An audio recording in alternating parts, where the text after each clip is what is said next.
Hai hai hai hello. Hai semua. Semoga kalian tetap semangat belajarnya. Nah, kali ini kita akan belajar IPS. Tentang apa?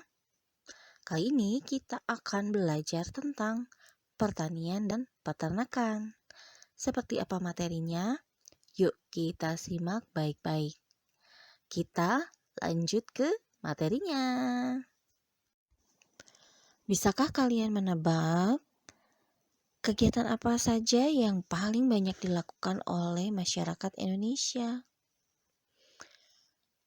Ya, betul. Pasti sudah baca ya. Ya, kegiatan yang paling banyak dilakukan oleh masyarakat Indonesia adalah pertanian dan peternakan. Kenapa bisa begitu? Indonesia yang sangat luas dan kaya dengan sumber daya alamnya membuat banyak masyarakat Indonesia melakukan pertanian dan peternakan. Lalu, seperti apakah pertanian dan peternakan itu? Nah, jadi pertanian adalah usaha manusia untuk merawat tumbuhan dan menghasilkan, yaitu pertanian. Jadi, kalau pertanian itu adalah usaha manusia untuk mengembangbiakan tumbuhan, sedangkan peternakan adalah kegiatan manusia untuk mengembangbiakan hewan, ya. Jadi, dari usaha pertanian kita dapat menghasilkan tanaman yang bisa dikonsumsi, sedangkan peternakan yang dapat dihasilkan adalah hewan ternak yang dibutuhkan juga untuk dikonsumsi manusia. Nah, kalau kalian lihat contoh-contoh gambarnya, kalian bisa melihat contoh hewan ternak. Salah satunya adalah sapi dan ayam.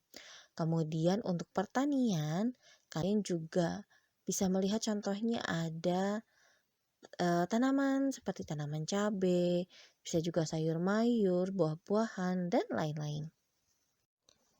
Nah, sekarang kita akan mulai mengenal seperti apa sih pertanian dan peternakan. Nah, kali ini kita akan membahas tentang peternakan. Nah, di peternakan menghasilkan hewan ternak. Apa itu? Hewan ternak adalah hewan dipelihara manusia untuk memenuhi kebutuhan sehari-hari dari kehidupan manusia. Nah, hewan ternak ini bisa menghasilkan telur, daging, kulit, bulu, madu, dan susu. Seperti apa peternakan itu? Nah, di sini ada contoh hewan ternak yang seringkali dapat dipelihara oleh manusia untuk memenuhi kebutuhan hidup manusia, seperti sapi, kerbau, domba, kambing, babi, kelinci, ayam, dan bebek. Apakah hanya itu? Masih banyak contoh lagi yang lainnya. Ini adalah yang pada umumnya sering dilakukan di dalam peternakan. Sebenarnya masih banyak yang lain, tergantung di daerah masing-masing, negara masing-masing, dan juga musimnya masing-masing.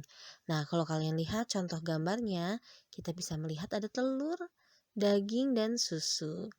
Kemudian dapat menghasilkan apa sih telur, daging, dan susu itu? Nah, kalian bisa lihat yang disajikannya, ada telur dadar, kemudian daging asap, atau bisa kalian juga bikin untuk sayur sop, soto ayam, dan lain-lain. Oke, kita lanjut ke pertanian. Bertani adalah kegiatan mengembangbiakan tumbuhan untuk dapat dimakan ataupun mengembangbiakan tanaman obat untuk kebutuhan hidup manusia. Contohnya apa ya? Nah, sebenarnya banyak sekali contoh-contohnya. Nah, kita bisa melihat di sini ada sayuran brokoli, wortel, dan kol yang tumbuh subur di lingkungan yang sejuk, yaitu di daerah pegunungan. Sedangkan pohon apel, mangga dapat tumbuh dengan subur di lingkungan yang banyak sinar matahari, di mana itu tentu di dataran rendah. Lalu yang lainnya seperti apa? Nah, kalian di sini bisa melihat bahwa ada jenis tanaman yang lainnya, yaitu juga ada rempah-rempah seperti kemiri, pala, cengkeh, serai, kunyit, dan jahe. Sedangkan sayuran dan buah-buahan seperti brokoli, bayam, kangkung, kemudian sawi, apel, jeruk, dan lain-lainnya. Nah, kalian bisa melihat ada contoh gambar dari hasil pertanian yang bisa kalian lihat seperti kentang, wortel, ubi, singkong. Kemudian juga kita dapat menanam pekarangan kita juga untuk menghasilkan sayur mayur untuk dikonsumsi sehari-hari seperti apa? Selada, cabai, kemudian ada cabai rawit, bisa juga cabai merah, yang paling gampang tomat, itu yang bisa kita bertani dalam kehidupan sehari-hari. Tetapi kalau untuk skala besar biasanya dikelola oleh suatu perkebunan atau pertanian yang luas seperti sawah untuk menghasilkan beras, perkebunan teh untuk menghasilkan teh dalam skala besar. Oke. Nah, sampai sini dulu materi IPS tentang pertanian dan peternakan. Indonesia yang kaya dengan sumber daya alamnya dapat kita manfaatkan dengan bijaksana untuk dapat mengembangkan pertanian dan peternakan yang semakin luas. Untuk siapa? Ya untuk manusia sendiri, yaitu yang pertama untuk memenuhi kebutuhan hidup sehari-hari, yang kedua adalah untuk melakukan kegiatan ekonomi. Sampai jumpa di materi berikutnya. Dadah, sehat selalu dan tetap semangat belajar.